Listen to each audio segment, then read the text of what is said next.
Jewish Channel's Week in Review. The military of Syrian President Bashar Assad takes credit for firing on an Israeli army vehicle. Slate's Emily Yaffe discusses Jewish influences, tracking the theater award season, and more of the Jewish news that's changing your world right now in this episode of the Week in Review. Hello, and welcome to the Jewish Channel's Week in Review. I'm Stephen I. Weiss.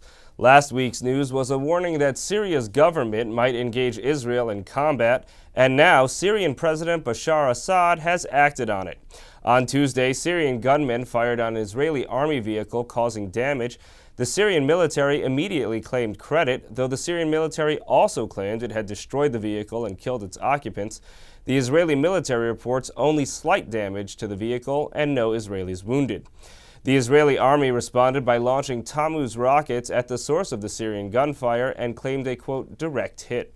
This is the first major spillover into direct violence between Syria and Israel in the course of the more than 2 years of Syria's civil war.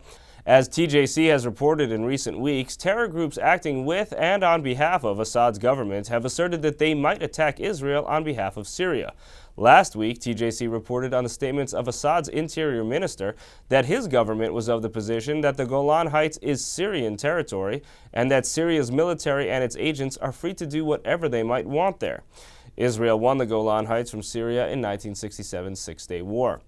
This recent direct violence is seemingly an outgrowth of that statement from the interior minister.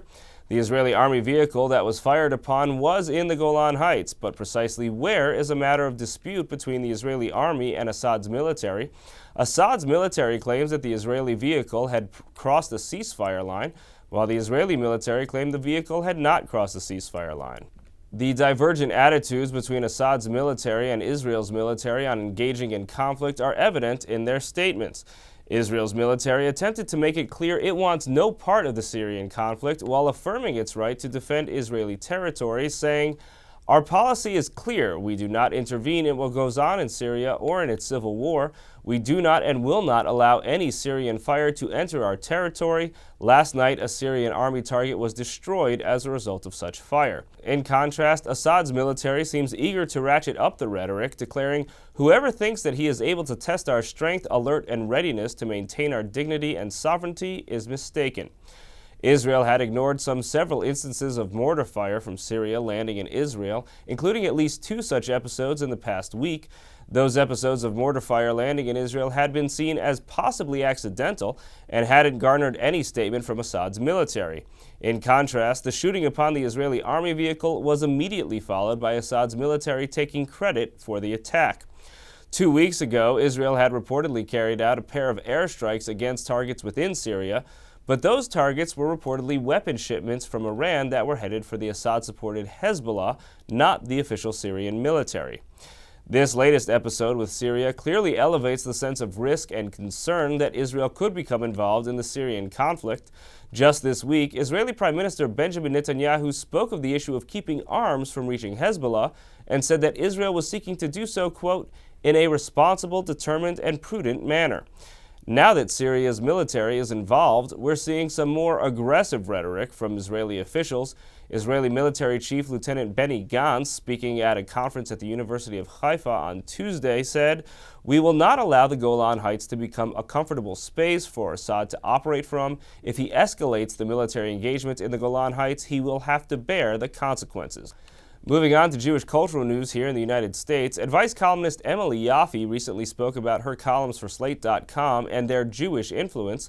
Rebecca Honig-Friedman reports. Fans of Slate's Dear Prudence advice column recently got the chance to hear some signature no-nonsense advice from the column's author, Emily Yaffe, in person at 92Y Tribeca. Just have sex with your husband. Everyone should drive naked sometime. That was fun. That bite came from a tale of Yaffe's visit to a nudist colony for her Slate column, The Human Guinea Pig. But most of her conversation with former Slate editor Jacob Weisberg focused on Dear Prudence and her approach to dispensing advice. But I realize I have a Jewish sensibility, and part of that is I'm very this world, not the next world. Yaffe expounded on that in an interview backstage. Judaism is a this world religion. It's not, okay, you're going to get another chance, it's going to be much better then. It's now. And I think that really it is part of the sensibility of this column. How do you deal with things right now to try to make them better? Yaffe, who's been writing as Prudy for 7 years, is the column's third author, and all of them have been Jewish. The first Prudence was Herbert Stein, who was lead economic advisor to President Richard Nixon, as well as the father of actor and economist Ben Stein. The second author was Margot Howard, the daughter of Ann Landers, a.k.a. Dear Abby. Yaffe took over with no particular credentials other than life experience. For a lot of crappy romances, insane childhood. And then I ended up coming out of that and making a very happy marriage, having a daughter. Having those varied experiences has equipped Yaffe for some of the more unusual letters she's received, some of which she discussed on stage. There are twin brothers who've been in a romantic relationship since they were teenagers. We believe that one, do we? The twincest. I believe you're referring to the twincest letter. I could have killed myself. I didn't come up with twincest. The readers, that's the case where the readers came. I'm sitting right there, obviously, twincest. Yeah, I actually will say that one, I first said, I showed it to my husband and daughters and said, do you think this is legit? And they both said, who cares? To find out Yaffe's response to that question, watch the full broadcast version of the Week in Review. Thank you, Rebecca. Over the past year, Meredith Gansman has reported on many of the Jewish creatives influencing the theater scene. This past week, many were nominated and some awarded for their work this year at the Drama Desk Awards, and Meredith Gansman was there to get their stories. It is a little bit of a rainy night, but we are no less excited to be here at the 58th Annual Drama Desk Awards. Stay tuned with me for all of the nominees from the red carpet and the winners after. So what if it was a little damp?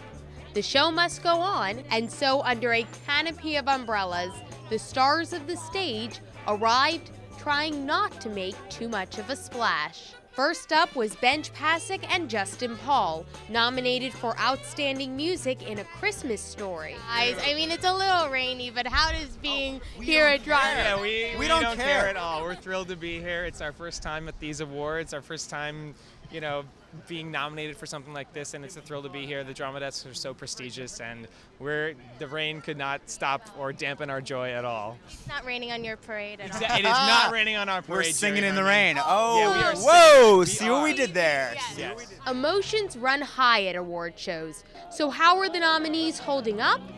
Jewish or not, their sentiments were singularly Yiddish. Are you verklempt? Always. Linda Richmond, I'm verklempt. I've got some Spilkas in my Connecticuzeugs. I've just all kinds of Michigas tonight. I'm filled with neshama. And what if they win? How will they ever contain themselves? Plotting, hopefully not schwitzing. I bet schwitz and then continue to be verklempt. Schwitzing, plotzing, quelling, and schmutzing. I'm going to schwatz, a combination of schwitzing and plotzing all at the same time. And then the results were in and the winners were revealed. Back in the press room, I caught up with Richard Kind, who won the Drama Desk Award for Outstanding Feature Actor in a Play for his role in The Big Knife. Congratulations, Mazel Tov. You said you didn't think you were going to win, so how does this win now? I will tell you, it's the most egotistical speech I've ever made. I didn't thank anybody, did I? Earlier on the red carpet, Judith Light nominated for Outstanding Feature Actress in a Play for her role in The Assembled Parties, and winning the award, it was Nachas all around. Thank you, Judith. Hello again. Congratulations. Look at you, little Menschula, so gorgeous. Oh my God, really. How did it feel up there? It feels really wonderful. To see more from the Drama Desk Awards, tune into the full broadcast version of the Week in Review. Thank you, Meredith. Finally, if you haven't followed the work of legendary Jewish artist Jack Goldstein, now's your chance to start. Christian Neaton reports. The influential work of late Jewish artist Jack Goldstein is getting its first American retrospective. After opening last year in California, it's moved to New York City at the Jewish Museum through September 29th. As part of the Pictures generation of American artists, named for an important 1977 New York Art Space exhibition, the Canadian-born Goldstein was influenced by pop culture, drawing on imagery from commercial film and music. But if you examine the huge canvases on display with airbrushed visions of World War II bombardments and nightscapes lit up by electric streaks of light, or smaller-scale rows of colorful wall-mounted LP records, you'll rarely find the name Jack Goldstein, and never in the artist's own handwriting. Philip Kaiser, the exhibition's curator, explained. Jack Goldstein's desire to vanish as a subject and an author of these works went so far that he refused to sign his paintings. So when Chris Dercon, at that time an art critic and now he's the director of Tate Modern, asked Jack in the mid-80s why he stenciled his paintings, Jack responded, "It's just a name.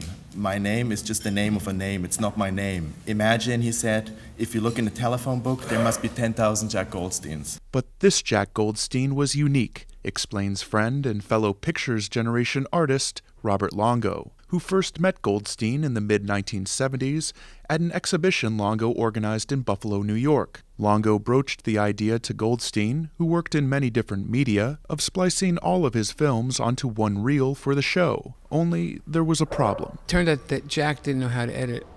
Actually, Jack didn't make any of his films, didn't know anything about how to do anything. So I had to edit the film together with tape and cut the film and edit them together. And I sat in an editing room with Jack for several hours while I did this. And Jack had these really long fingers, and he used to smoke Winston 100s, and he just talked endlessly about art, which was amazing. But his films were really interesting because they were these non-narrative, to a certain extent, non-narrative films that are about moments, but about pictures in that sense. But film was only one of several formats Goldstein pursued before his death in 2003. The exhibition of that work began last summer at the Orange County Museum of Art in California, after a planned show at the LA Museum of Contemporary Art fell through. Jewish Museum director Claudia Gould wanted the show to come to New York, a reflection of the bi-coastal tenor of Goldstein's career. And I thought, well, here's an opportunity to show an artist of my generation, an artist that I actually was extremely familiar with his work, but never really knew because he kind of dropped in and out of things, although he was very much here until 10 years ago. So it is just my great pleasure to have this exhibition here. To hear more from Robert Longo about Jack Goldstein times 10,000, now on display at the Jewish Museum, please tune into the full broadcast edition of the Week in Review. Thank you, Christian. That's all for this week. From all of us here at the Jewish Channel, be well. The Jewish Channel is available on cable. Time Warner Cable Channel 528, IO Optimum Channel 505, RCN Channel 268, Bright House Channel 330, Verizon Fios Channel 900, Cox Cable Channel 1, Frontier Communications, and on Comcast in the on-demand menu under Premium Channels. For more information, visit tjctv.com.